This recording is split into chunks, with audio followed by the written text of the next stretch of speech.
The pandemic is not over. That's the message health officials are desperately trying to convey to the public as COVID cases are rising, even among the vaccinated. Joining us now in the studio is DETV's Matt Ford. Matt? Thanks, Lauren. Mounting concerns over new COVID cases, especially for those already vaccinated, have made it challenging to keep updated on mask policy changes. Officials are issuing pleas on a near daily basis to the public to take precautions. Joining them is someone many viewers invite into their homes each day. He's a famous face many in our region turn to for the forecast, but Action News meteorologist Adam Joseph had a different message recently on social media, this one as a father.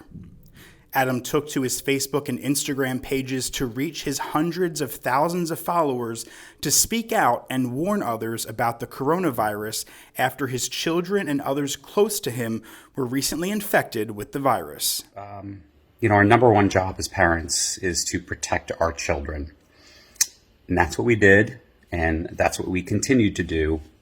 Please, if you are not vaccinated, do not go around children who are under 12. They are so vulnerable right now. They do not have a choice to get the vaccine at this point. We need to protect our children and make sure they stay healthy, because this new Delta variant is affecting kids. This new Delta variant is affecting vaccinated people as well. Justin Bartles, a nurse at a Delaware hospital, recently took a trip to Provincetown, Massachusetts with his husband and a few friends. They were all vaccinated. But towards the end of the trip, he felt something wasn't quite right. I started feeling run down, had a little bit of I thought I had a fever. Friday was just really tired. I had to take a nap, which I usually don't have to do throughout the day. Then we got home on Saturday and noticed that I was feeling really tired. I checked my temperature and it was around 100.8, which was about the highest it had gotten throughout the whole time. I went and got a COVID test, tested positive. I had severe chills. I would break out in cold sweats, and figuring out my temperature and regulation and all that stuff was pretty difficult. I had a cough, runny nose, and then I did lose my sense of taste and smell on Sunday. And it's just now starting to come back a little bit. Just a few days after they came back, Provincetown was named one of the hotspots in the country. Now back here at home, we are starting to see more mask recommendations go into effect.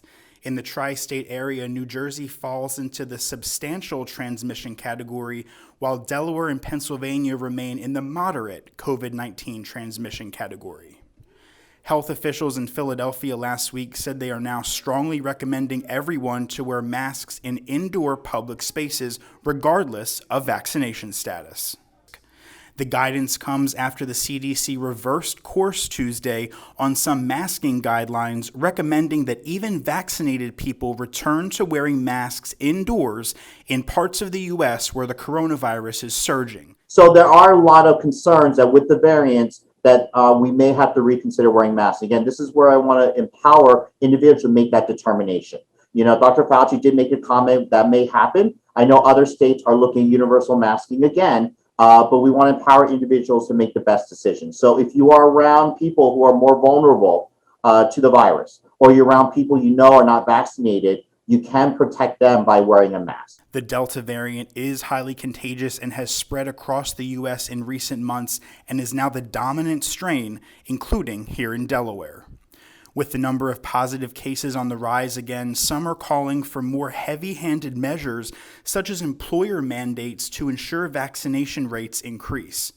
Just this week, the American Medical Association called for all healthcare and long-term care employers to require their employees to be vaccinated against COVID-19, similar to influenza and hepatitis B vaccine requirements.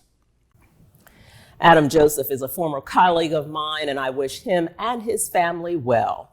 Matt, now the CDC has reversed a decision that says that people who are vaccinated don't have to wear masks when they're indoors. What's this going to mean for Delaware schools? That's right, Lauren. So just this past Tuesday, the CDC recommended that everyone in schools K through 12, from students, staff, and visitors, wear a mask. Now, the recommendation will likely signal a change in district-level policy from where we had been heading this fall as more students return to the classroom. Now, districts have announced that parents will be informed of any mask policies before school starts back up in the fall. So I guess we're going to have to wait for those decisions to be made. Come soon, absolutely. All right, thanks, Matt.